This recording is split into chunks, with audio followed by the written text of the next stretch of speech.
Hey, how's it going? I'm Zero. I'm DK. And I'm Rizzo, and today on Anime Reaction, we watched the 10th episode of Demi-chan wa Kataritai. Kataritai. Kataritai.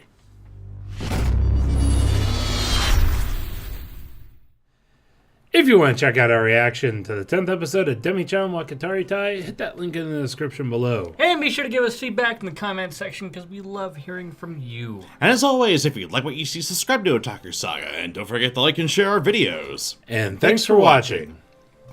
So, on this episode of Demi-chan wa Kataritai, A lot more informative world-building kind of episode than last week's for sure.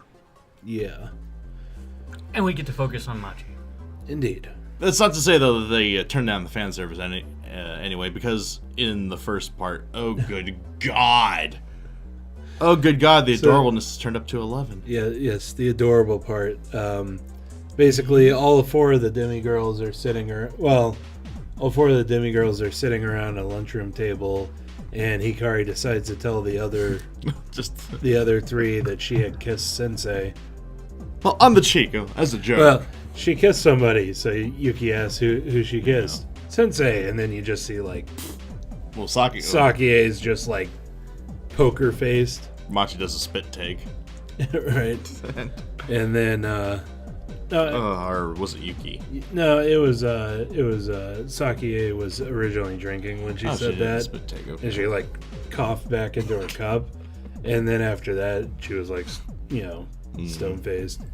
But yeah, it reveals that she kissed him on the cheek. Then we get a snap over to Sakie in the bathroom later. I'm so jealous. Well, actually, first of all, Machi's jealous. Yuki's just embarrassed, and then Sakie in the bathroom. Just, oh my God. Absolutely adorable. And then we get Machi at home watching some sort of chick flick. Some sort of romantic comedy. And she starts fantasizing about about kissing Sensei. So the next day she goes to school, and oh my God, just as awkwardly and coyly as possible, if that's even a word, just tries to hold her head just to go in for the kill. And it's just so adorable and just vintage Machi. Oh my God. Yep. And then she drops her head. Yeah, only problem is that she slips and drops her head. Yeah, and that causes Sensei out of reflex to... Yeah, Sensei drops the boxes that he's carrying to try to catch her head. She ends up catching her head, and then it kind of boils over a wee bit. Yeah, he yells at her, which makes her run away in tears. Oh. But yeah, the first half of the episode just absolutely heart-wrenching for different reasons, obviously. Yeah. And then, of course, she's crying about it, and then Hikari, Hikari gonna Hikari. Yep. She fixes the situation. You can't run away if you're just your head. Your head can't run away. Hikari cat-faced makes a return. Yeah. Hikari's derp faces in this episode.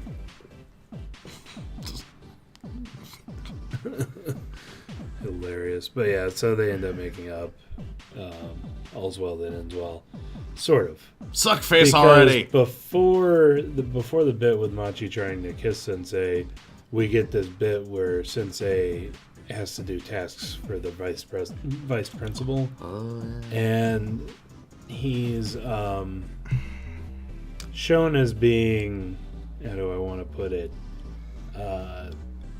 He's shown as being suspicious about Sensei's relationships with these girls. And so after they all make up or whatever, you see him creeping in the background. Kind of leering beneath the staircase.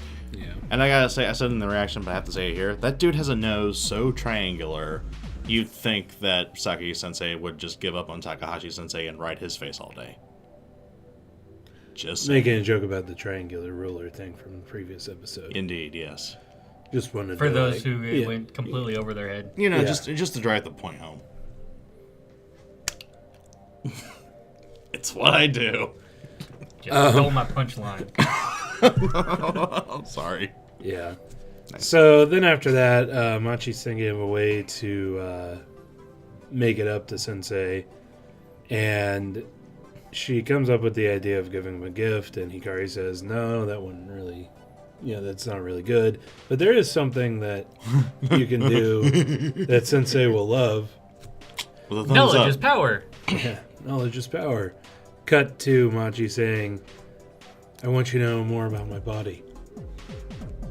Yes, please. I mean, Sensei's totally on board with it from a biological standpoint, obviously. Naturally. So he takes her to his old university to meet up with one of his former schoolmates in college.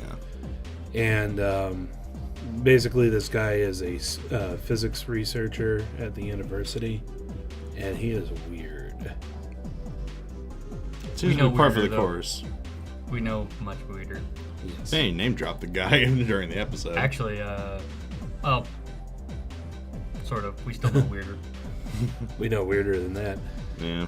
The weird doesn't stop around here. Unfortunately, he does. Unfortunately, Eric doesn't really have a call name that he goes by, so Fair enough. just use his first name. Yeah, that's fine. So, yeah, basically they end up discussing Machi's neck. How it serves as a portal between her mouth and the rest of her internal and organs. how it's possibly a stable wormhole, or possibly someone is hiding her neck from being viewed. Yeah, and I didn't want to go into I didn't want to go into discussion mode in the reaction. That's why I kind of stayed quiet that entire time, which kind of sucked because the entire rest of the episode was basically this. Machi's neck is very interesting because her, even her breath, the sound of her voice, and anything else that goes down her gullet actually makes it to the body or makes it out of the body. I'm not exactly sure things like quantum entanglement or making wormholes and stuff like that exactly explains what's going on. Yeah, now see, the part that I found most interesting was her saying that she once she once had to have an endoscope put down her throat, and on the view from the endoscope, it actually you could actually see normal neck. Yeah, you see. It's just like a normal You neck. see larynx, uvula, all that stuff, just like normal. Yeah. However, obviously from the outside, you don't see anything, and the bottom of her head and the top of her chest, I guess, are covered in normal skin. And that flame is a distortion of space-time, apparently. Which makes you wonder why but the bottom of her head isn't burning too. Okay. Yeah, you think it would be. Because that's not part of the Doulahan legend. I'm just saying that kind of makes... No, I mean, in the reality of this series, it would make more sense if there was flame on the bottom of her head too. Which would be cool because it's like her head's like a little rocket ship or something. No, because then when she gets really embarrassed, she'll look like fucking Ghost Rider. Or her head will blast off. That'd be cool. Come on now. Or when she gets really angry with the body and the flame extends and she delivers like a literal missile drop kick. But for the majority of the time, our physicist here was talking about basically the quantum Schrodinger problem. Wibbly wobbly, timey wimey. Where you don't really know what's going on with a particle until you look at it, and once you look at it, the particle is now defined by where you are. By the observer. Yeah, how it acted at the moment you observed it. It's the oh god, I forgot exactly what it was called. Determinacy, I think? I know it's not Schrodinger's, but that's no. It's god damn it, why can't I remember it? Damn it, I need to go watch that episode of Haruhi again. Actually, there's a really good explanation for it in a movie called What the Bleep Do We Know? It uses actually a kid dribbling basketballs to illustrate the point. If you're looking away in this particular scene, it looks like the kid's dribbling an infinite number of basketballs on this court, but when you look back at them, it's just one that's kind of nailed down to that, I guess, coordinate of space-time. Yeah. But actually, I'd recommend, go watch that movie anyway, because it's pretty good. It's fascinating, if anything. Yeah. But, yeah, basically the whole rest of the episode was pretty much spent on that. We do get a little bit at the end where, where Machi thinks about her future and basically seems to decide that she's going to go to college to be a researcher and research Dullahan, because the government can't tell a Dullahan that they can't research Dullahan, which is the problem with everybody else. Like normal people who want to research Demis, the government tells them no, because the ethics won't allow it. But you can't tell a Dullahan that they can't research Dullahan. Well, you can't tell Takahashi Sensei either. He says straight up, screw ethics. Someone's gonna make him right up until he imagines, if they're able to. I don't want to say fix Machi, but reattach her head. Yeah, make her normal, make her neck reappear. Yeah. And then he gets a mental image of her, at school and everything. And then, it's all nice. And then she asks him to hold her head, which is hilarious when it's attached to her body. And then put my head on your lap. Yeah. I just like how it's like some students behind them when he's just grabbing her head. And then she has to put her head on his lap. And then suddenly there's like half the school. Most of the school's like shot looking at her, and then there's Hikari in the background. Woohoo! Yeah. Well, as Sensei put it after imagining that scene, I guess ethics are important after all. But yeah, and the physicist guy was like, I just so happen to have a pamphlet for our school. Oh, you really want to get involved, don't you? Pretty much. He's trying to bring Machi there as a student so that he can further his research. I don't trust him. If that was completely true, I don't trust like that. Well, if what Machi's case is with the wormhole, especially the dual-sided wormhole, where there's a wormhole here and wormhole here, and the neck is kind of fitted in between somewhere. That would do a lot for physics in general. Proving that wormholes actually exist. I must say interdimensional teleportation. Good God. Yeah, as he put it, he could, discover teleportation and possibly time travel.